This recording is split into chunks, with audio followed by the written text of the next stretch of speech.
It's Miss Paynter here, with another story for you today. And this one is, I guess, a bit of a folk tale.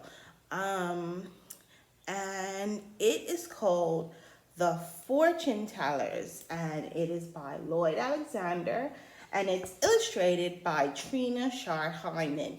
Now, I am not really familiar with her artwork, but apparently she's won awards for her artwork. So I have to keep looking out for her.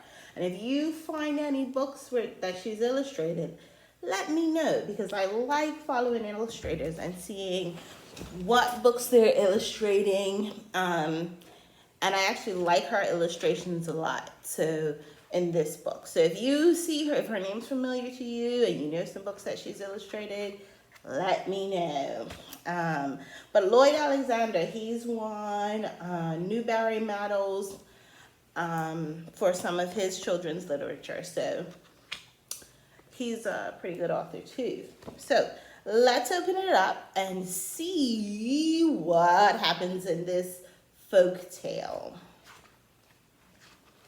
See, look at that. That first picture, the fortune tellers. Isn't that beautiful? Another one. See? I really like her illustrations. They are awesome. A young carpenter was unhappy in his trade. Will I be hammering and sawing the rest of my days? He asked himself. Without wife or sweetheart, and nothing but long labor for little pay, he kept wondering if the future held anything better.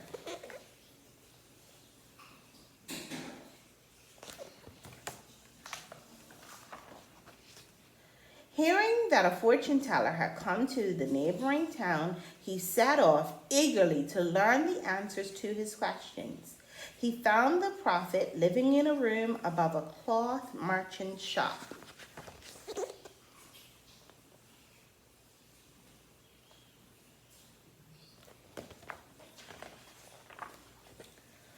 My first prediction is this, the fortune teller said before the carpenter could begin.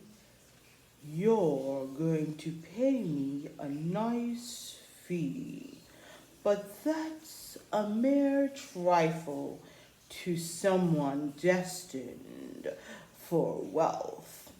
Do you see me rich then? Exclaimed the carpenter, gladly handing over the coins the fortune teller demanded.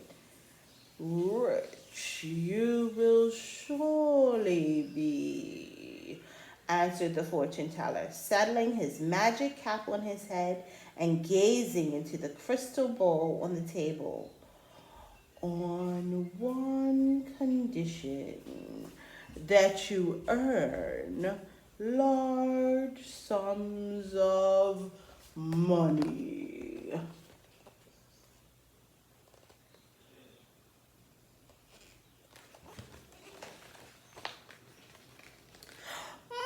Marvelous, said the carpenter. Things look bright already. And with so much wealth, will I be famous too? No question about it, said the fortune teller. Once you become well known. Amazing, said the carpenter. But now tell me, will I marry and be happy ever after? You shall wed your true love, said the fortune teller. If you find her and she agrees, and you shall be happy as any in the world, if you can avoid being miserable.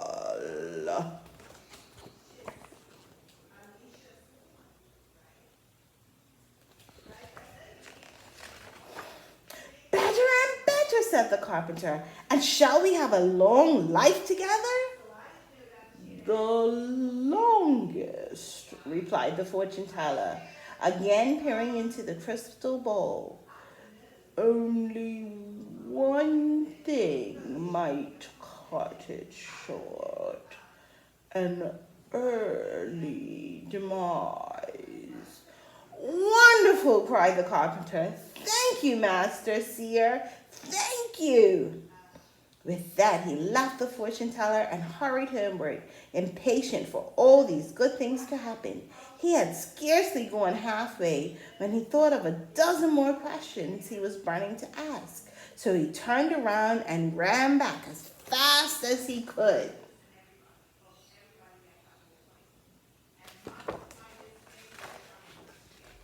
To his surprise and disappointment, he found the room empty.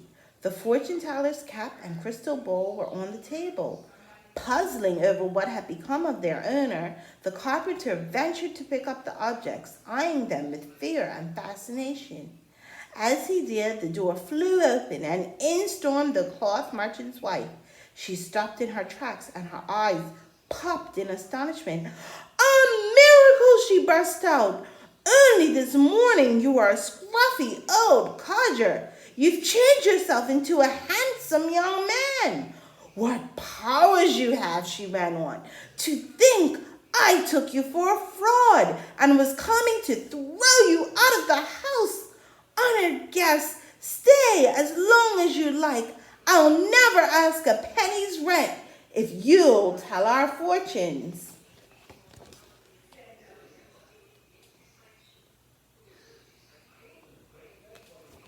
So what does she think? She thinks the old man turned himself into a young man. But did he? The carpenter tried to explain, but the cloth merchant's wife would not hear of it. She called in her husband and daughter. They all insisted so firmly that the carpenter at last put on the cap, sat down at the table, and peered into the crystal bowl.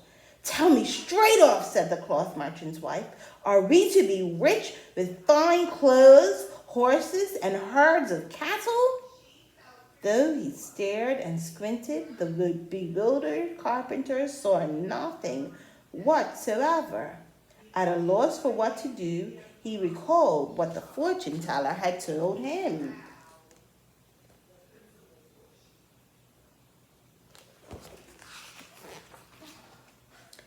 "Yes, enormously rich," said the carpenter. "As soon as you gain a lot of money, you'll have all those good things once you can afford to buy them." "Shall we live long and happy?" asked the cloth merchant. "Indeed so," replied the carpenter. "You need only stay healthy and keep breathing." "And I," asked the cloth merchant's daughter, "shall I find my true love?" "Ah, as for that," said the carpenter, blushing a little, "I can assure you it will happen. In fact, it's happened already."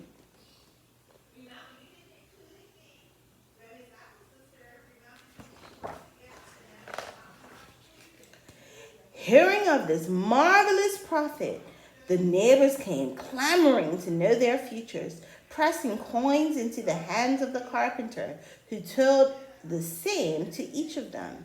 If that's all there is to it," he said to himself, "I like it better than carpentry." So instead of going back to his hammer and saw, he set up as a fortune teller.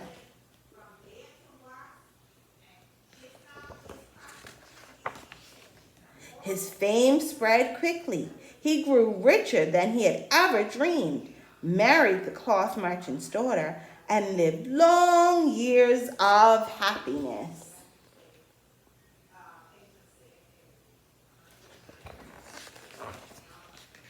As to the fortune teller, while he had been leaning over the balcony, wondering if tomorrow would be hotter than yesterday, he lost his balance, tumbled down into a passing cart, and jolted the driver off the seat.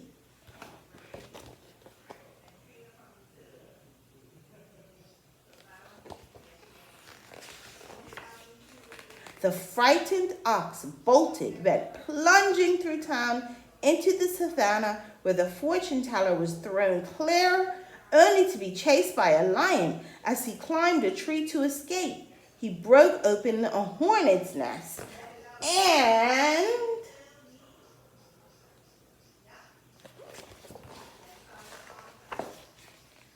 fighting off the angry swarm, was snatched from the branch by a giant eagle who carried him aloft and dropped him into a river where he was swept downstream and never seen or heard from again.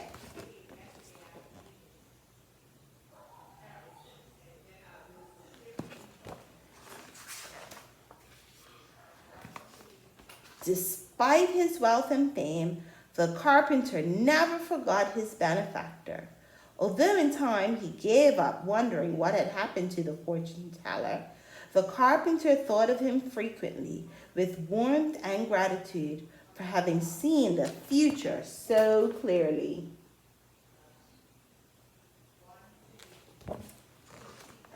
And that is the end of the story.